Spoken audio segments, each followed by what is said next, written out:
Welcome back, my friends, all to another rousing rendition of Choir Boys Outdoors. Now, it is a Rajah 2 rendition, if you will.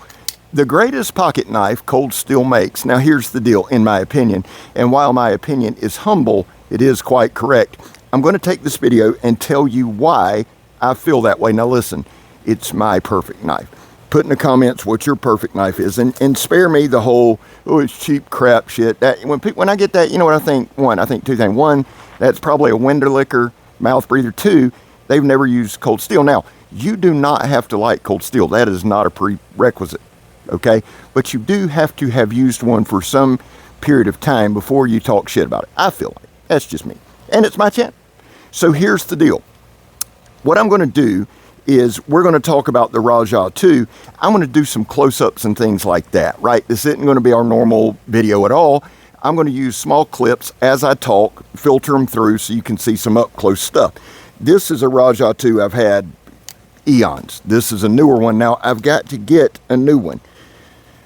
Here's the thing. If you want to look at the Rajah 2 as a weapon, you compare it with something like this, the Cold Steel Gun Stock Club. I'm starting to really like this thing. If you want to go zombie apocalypse, survival shit, whatever, here you go. If you want to go camping, you can pair it with this Hudson Bay small, I'd call it a small camp axe. Again, I'll show you some close-ups.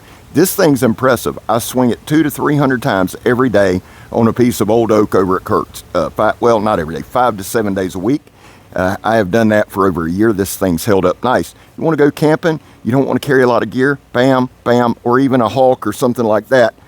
And I'll use some small pictures and then picture-in-picture type stuff to show you. Here's the thing. Let's look at it. Why do I love the Rajah so much? Well, it's a folding kukri. I am a kukri fan. We have an overall length of 14 inches. I'm running it from the point here. If you look at it, and again, I'll be showing you close-ups, it runs in a straight line. The point to here runs in a straight line. You have a nice forward cant. The handle has some great ergos. It is a folding kukri. Now, a kukri is a natural chopper, right? But it's also good for stabbing. It's also good, and stabbing can be two things. Stabbing can be an offensive or defensive thing. You can also throw it down. You know, you can stab, right? Or you can flip it, you can stab, but you can also use it to grub, to root, stuff like that. Not everything has to be conflict-oriented. You know what I'm saying? We've got a blade length of right at 6 inches, a cutting edge of probably, because of the curvature, it's going to be hard to tell, but I'm looking at a cutting edge, if we went in a straight line, of about 5 5/8, right? Blade height, or blade, yeah, let's call it that. At its widest point, you've got right at about 1 9/16. The inner grip is just mammoth. It's 5.5. Any hand in the world can use this. Now, let's talk about the positives. Okay, the positives are you have a 14-inch blade, or a 14-inch knife, right? 6-inch blade. You've got plenty of leverage. You can chop, you can stab, you can slice, you can do all that. Now, this thing is a couple years old. I don't know how sharp it is, but my thing is this. Well, it's sharper than I thought it was. My thing is this. A kukri, everybody wants to throw a kukri into a chopping category. That's it. Well, I won't say it's dumb, right? It just is, because there's so many things that you can do with a kukri. Now, I like the forward cant. I like the deployment of Cold Steel. Demco's button thing, and it all comes from Wave technology. I'm not here to argue that.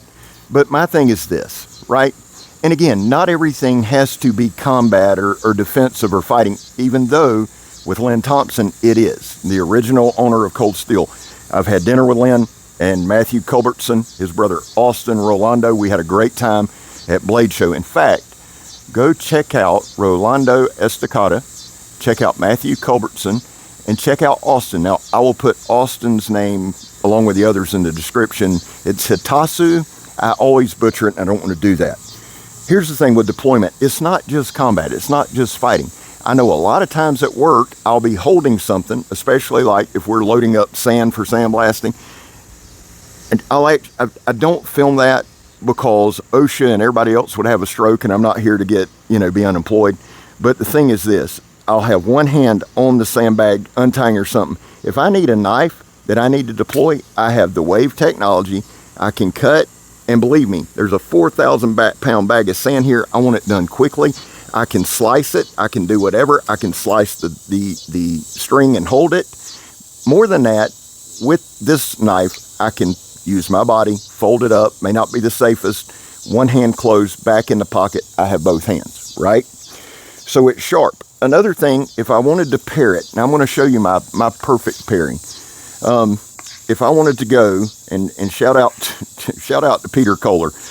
Peter is going to go with the Bowie style any day of the week. We had Peter from Dark Timber Knives on Blade Talk with Scab and Joe not long ago. Shout out to the Steel Mindset with Joe, my brother from another mother.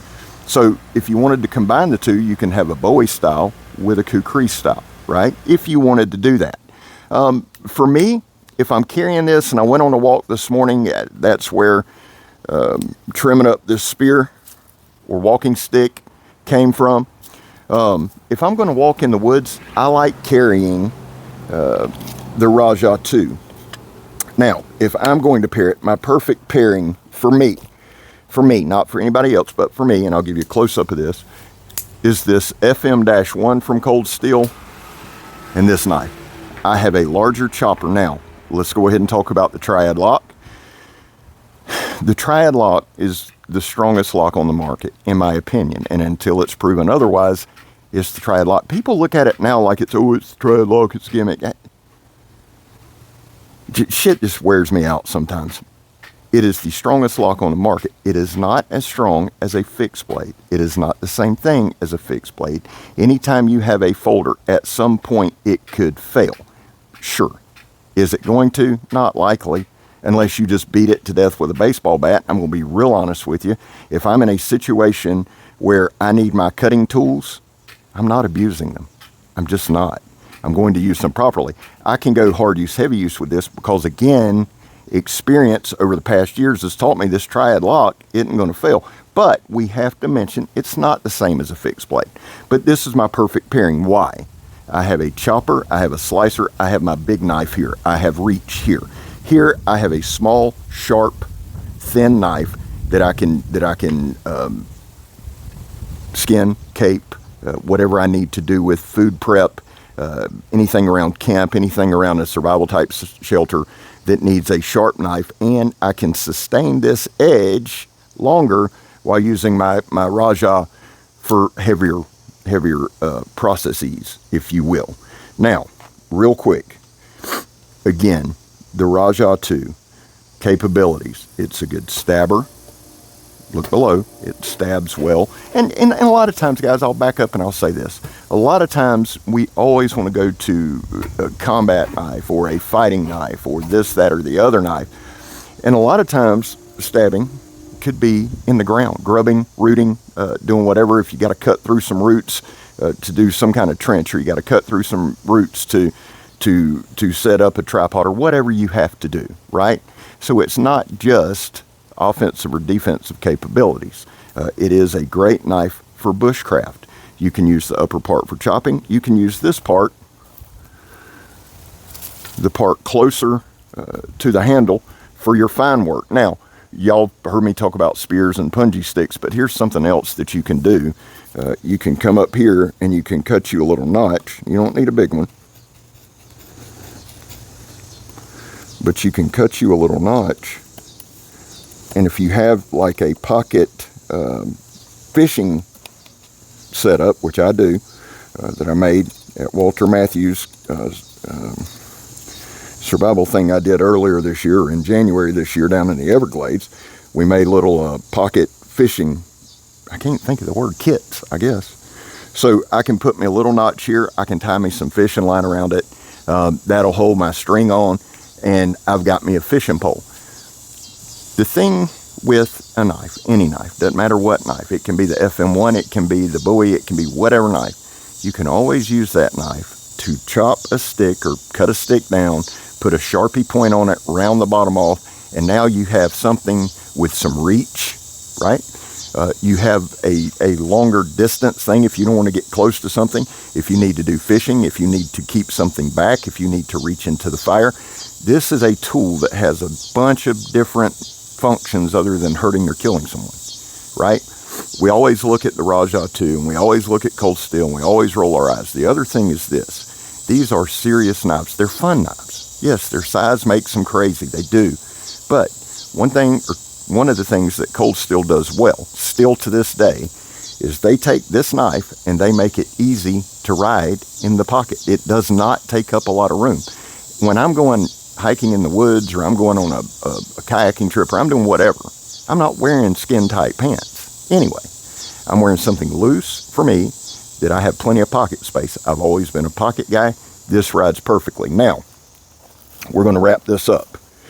If I had to give you 3 reasons that I love the Rajah 2, they would be deployment. Make sure I'm in frame there. Deployment. Boom. Versatility. I can chop, I can stab. We've gone over that. It made mincemeat of that. I'm really surprised at how sharp it still is. And it doesn't take up a lot of room. I have the capabilities of a small fixed blade. Now, you'll notice that I didn't pair this like with a Recon Tonto or an SR1. That's because this knife is bigger, and I'll show you that below. So there's no need to carry a bunch of different equipment. This, the Hudson Bay Axe, a tomahawk, a machete, anything like that, this is all I need. Those are 3 reasons, and listen. Your thoughts in the comments, I know you will. A 4th one real quick, the AUS 10A holds an edge very, very well. We know that because we've been running that Voyager series. I think we're on day 78 of cutting. That's something I wanted to mention earlier. Listen, before we go, there was a time in this country where 22 veterans a day took their own lives. Now, we're on the weekend, that number's higher. Weekends and higher holidays, it's higher. That's why here on this channel, we focus on the number 0. Anything over 0 is simply unacceptable. Vets, we love you. Man, you have a place here. You really do. I mean, that's all it means, is you're welcome here. Guys, I back the blue. We live in a day and age where that's not popular, but here's the deal. I'm not arguing with you about it. I'm just not going to. It's my channel, my causes. I bring it up once a video, and I have my reasons that I've been over, and I'm not going to rehash them every video. You feel the way you do, and that's fine. I'm good with it. Trust me. Finally, if you are an addict, and Lord knows I am, never quit quitting. Well, guys, I hope you enjoyed it. I'm Scab. You're not. The Rajah 2, my perfect pocket knife. I'm gone, son. Love y'all.